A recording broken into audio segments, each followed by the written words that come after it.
where did this come from? Where did this violence come from? Why is it so unique to Central and South America? And again, what is the future of trying to resolve this? So you really need to go back into understanding how these cartels operate, what the conflict is really over, what the fight is all about, and then again, try to understand what some of the solutions might be. So broadly speaking, this spiraling of violence really began in the 1980s, and you could see that again. It's been made famous by a number of movies, by some great TV shows, Netflix shows like Narcos and others that really revolve around the rise of the Colombian cartels. So again, the Medellin cartel, Pablo Escobar, of course, very famous. You had the Cali cartel. You had a number of these organizations that rose on the backs of mainly it was the cocaine trade in the 1970s, 1980s, and through the 1990s. So what you saw is that during that period, Colombia had been the most dangerous country in the world, or at least parts of Colombia were at different times the most dangerous cities. And broadly speaking, it was one of the most dangerous countries in the world. And again, why specifically that was the case? Why nowhere else in the world? Why did these cartels and why did this part of the world get particularly dangerous, particularly violent? All of that has to do around the economics behind the trade.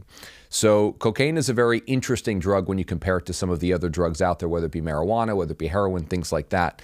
It's uniquely profitable, which obviously drives the huge revenues, the huge profits that these criminal organizations are able to take in. So just to give an idea, and I had to do some research into understanding the economics behind the trade, it costs roughly $3 per gram to cultivate the coca leaf. So again, the coca leaf is sort of the foundational piece, because cocaine does originate from a plant, the coca leaf, which had been chewed and which had been used by native people for hundreds of years, perhaps thousands of years, to give them energy, to give them some sort of pickup, very similar to caffeine, very similar to coffee. Once it was synthesized and used to be able to mass produce what's now cocaine, the huge increase in profits could be seen when you would then export the drug to the end market, which was the United States. So to cultivate just the leaf itself, it only costs you $3 per gram to do that.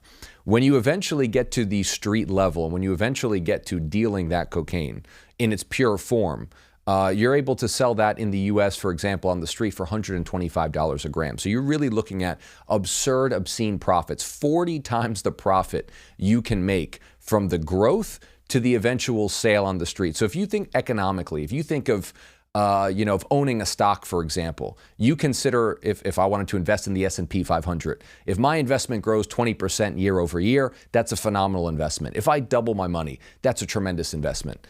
These criminal organizations, these cartels, when investing that initial capital to grow the coca leaf, to eventually want to deal that drug, you're looking at 40 times profits, which is unbelievable, which obviously is what's driving the huge amount of money that they're able to make. And again, cocaine is quite unique in that ability, in that profitability, where again, a lot of these other drugs don't have that same profitability.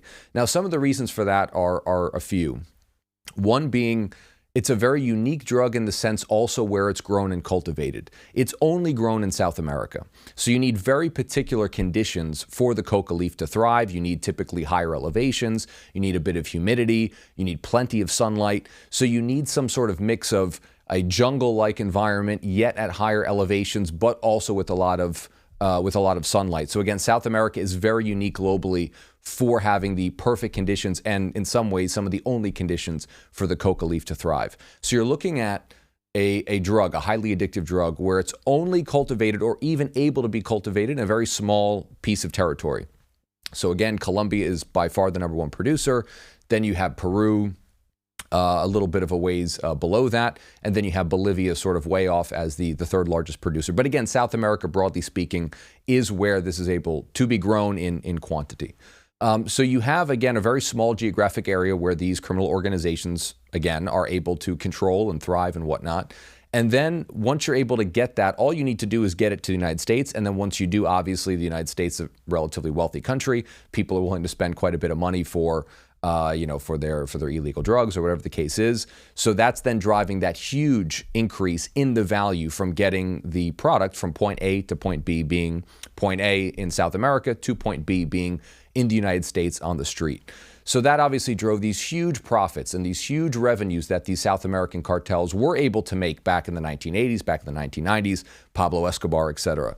These organizations were so well funded, they were able to fight their own governments. For example, Pablo Escobar waged more or less a narco-civil war against the Colombian government for multiple years and was able to do that on the backs of only that drug revenue. So again, that's sort of the foundation, and that's where that all sort of stems from. So then what ended up happening, and why this violence has largely moved to Mexico, is that in the 1990s, you had a concerted effort once Pablo Escobar was killed, once the Cali cartel was broken up, sort of the two main cartels in the 1970s, 1980s, and even into the 90s.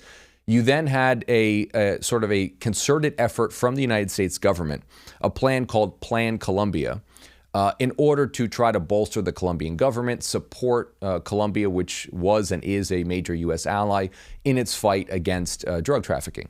Because again, drug trafficking, of course, with that amount of money and whatnot, you have a tremendous amount of influence to be able to influence the country, destabilize the country, etc.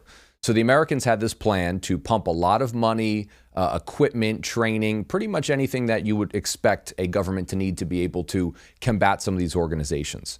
Part of that plan also was to deploy naval assets, aerial assets into the Gulf of Mexico, into the Pacific Ocean, to interdict these drug trafficking routes.